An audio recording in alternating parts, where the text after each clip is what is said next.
Olá, pessoal, tudo bem com vocês? Prontos para mais uma videoaula? Bom, hoje nós vamos falar do capítulo 5, que está na unidade 2, e ele fala sobre as propriedades dos materiais que nós temos aí dispostos na nossa natureza, né?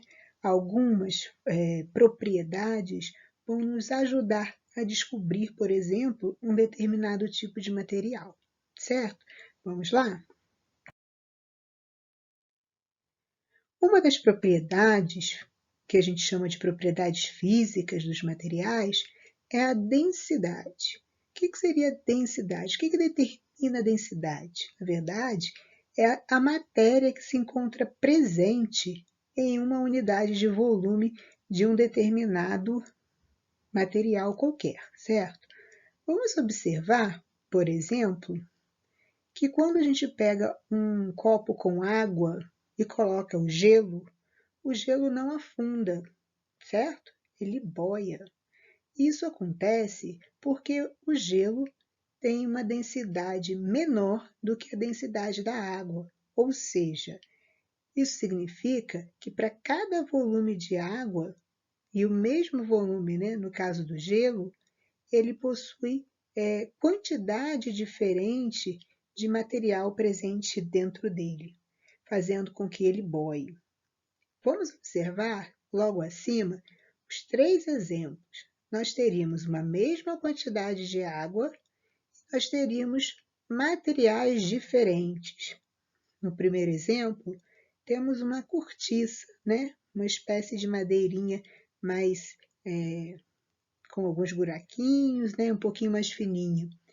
Quando nós colocamos ela sobre a água, ela boia. Uma madeirinha um pouco mais pesada, ela afunda um pouquinho, certo? E no último nós temos o material, né, de ferro aí, né, cobre, não sei bem, mas bem mais pesado, né? Então ele vai afundar.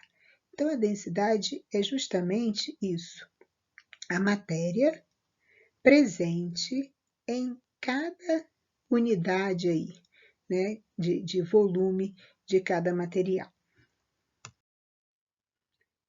Outra propriedade física é a resistência ou tenacidade. O que é resistência?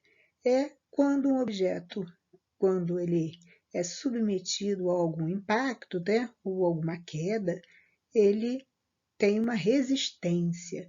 Então a gente observa aí que um celular, né, uma tela de um celular tem uma resistência bem menor do que outros materiais, ou seja, ele quebra com mais facilidade. Então, tudo aquilo que quebra com mais facilidade possui uma menor resistência ou uma menor tenacidade. Outra propriedade é a dureza. Muita gente confunde. Quando a gente fala de dureza, a impressão que dá é que realmente é alguma coisa que não quebra, né? Mas olha que interessante isso aí. O diamante é o material mais duro que nós temos na nossa natureza. Ué, mas ele não quebra com facilidade? Sim, ele tem uma resistência muito pequena. Olha a diferença. Nós vimos lá atrás no outro slide. Resistência é a capacidade que ele tem de quebrar. A resistência deste diamante é muito pequena, porém, ele é muito duro.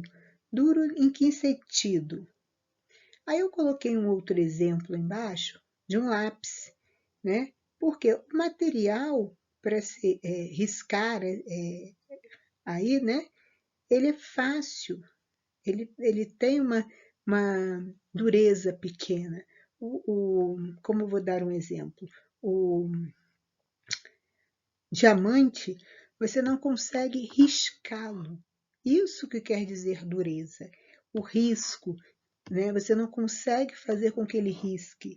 Inclusive, existiam, né? Hoje eu acredito que já sejam mais artificiais, mas existiam algumas máquinas para fazer o corte de vidro Na verdade, como que se faz o corte do vidro? Se pega uma pontinha, né? Antigamente, no caso diamante, né? Que tivesse na beirinha, e ele passava riscando o vidro, certo? E à medida que ficasse no vidro aquela marca, bastava pegar o vidro e quebrar ele assim, né? Para que ele pudesse ser cortado. Então, essa capacidade que ele tem de riscar esse material faz com que ele tenha uma maior dureza. E aí a gente observa o lápis, né? Que ele é menos resistente, menos dureza, tá bem? Outra propriedade é a elasticidade, esse fácil, né? É a capacidade que o material tem de esticar, né? Aumentar e diminuir. E dessa forma, ele não deforma. Isso acontece com o elástico, né? Esses elásticos aí de cabelo, até mesmo uma roupa minha agora é um pouquinho elástica, né? Eu puxo aqui, mas ela não deforma, ela volta ao normal. Isso então é a elasticidade. A condutibilidade térmica é mais uma propriedade física dos materiais, que seria a capacidade em que o material possui de conduzir calor. Quem conduz calor com mais facilidade e quem conduz com mais dificuldade. Então, quem conduz com mais facilidade é chamado de bom condutor de calor. Quem conduz com dificuldade é chamado de mau condutor de calor.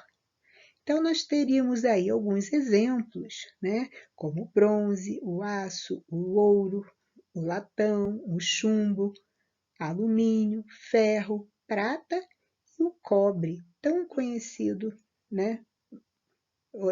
Por muitos aí, né? Sendo colocados dentro de fios, né? São bons condutores, passam com facilidade o calor. Já os maus condutores são aqueles que passam com dificuldade, né? Passam muito bem, ou seja, ele é até chamado de isolante térmico. Ele isola o calor, ele não deixa passar, ele é um mau condutor de calor. Exemplos bem comuns do nosso dia a dia seria a madeira, o vidro, o isopor, o gelo, o plástico, lã, né? Que são materiais que isolam, ou seja, não deixam passar com muita facilidade esse calor. Nós vamos falar um pouquinho agora sobre a questão do magnetismo. O que seria o magnetismo? Magnetismo é o poder que um objeto tem de atrair algum outro objeto, como objetos de metais, né, de alumínio, de ferro, níquel, enfim. Mas não podemos deixar de falar de magnetismo sem falar do campo magnético, que é muito legal. Vamos pensar em um experimento. Se nós pegarmos uma moeda e colocarmos a uma certa distância de um ímã, faça esse experimento, bem legal. Se nós colocarmos a uma certa distância, a gente não vai conseguir fazer com que a moeda seja atraída pelo ímã. E à medida que nós vamos aproximando essa moeda do ímã, vai chegar o momento que ela será atraída. Por quê? Porque ela chegou no campo magnético deste ímã, ou seja, a região ao redor do ímã na qual ele tem o poder de atração. Então, não adianta colocar a uma distância muito grande, né? Eu preciso colocar mais próximo para que ele esteja no campo magnético. É claro que quanto maior for esse ímã, maior será o poder de atração, certo?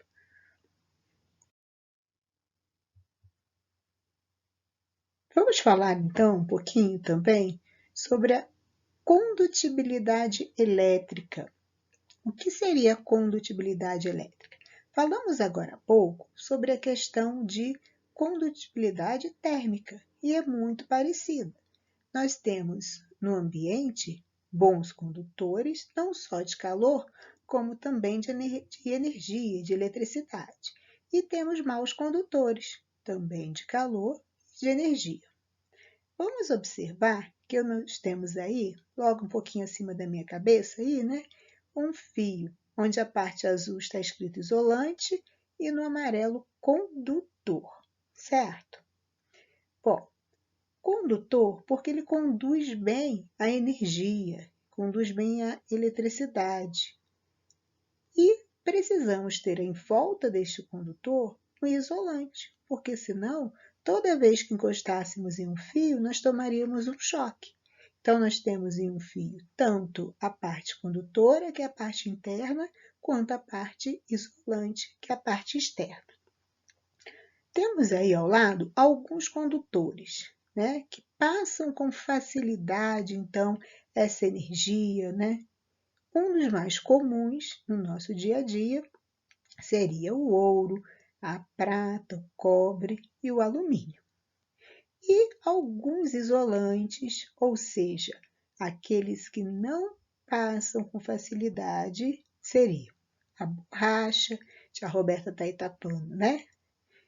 A borracha, o vidro, teríamos também a madeira, né? Enfim, temos vários elementos que conduzem e vários que não conduzem. E como que nós poderíamos comprovar isso?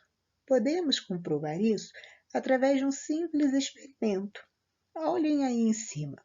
Nós teríamos uma pilha, né, uma bateria, fios, para que a gente pudesse conectar a bateria a uma lâmpada, certo? E em cima aí tem o uso de um pente. Esse pente, ele é um mau condutor. Então, se formos pensar que aí, na verdade, nós estaríamos montando, né, um circuito elétrico, onde nós tínhamos a pilha, temos a lâmpada, os fios, né, e o pente, nesse caso aí, para ajudar a conectar. Lógico que, como ele é um mau condutor, a energia da pilha não vai passar por ele para chegar do outro lado. Então, a lâmpada desse circuito não iria acender. Se nós utilizássemos, ao invés de um pente, uma moeda, por exemplo, um clips, que seria de metal, essa energia iria passar pela moeda, com certeza, e ia acender esta lâmpada. Esse é um experimento muito interessante também. Tudo bem? Bom, pessoal, por hoje é só, tá? Fiquem com Deus e até a nossa próxima videoaula. Beijinhos!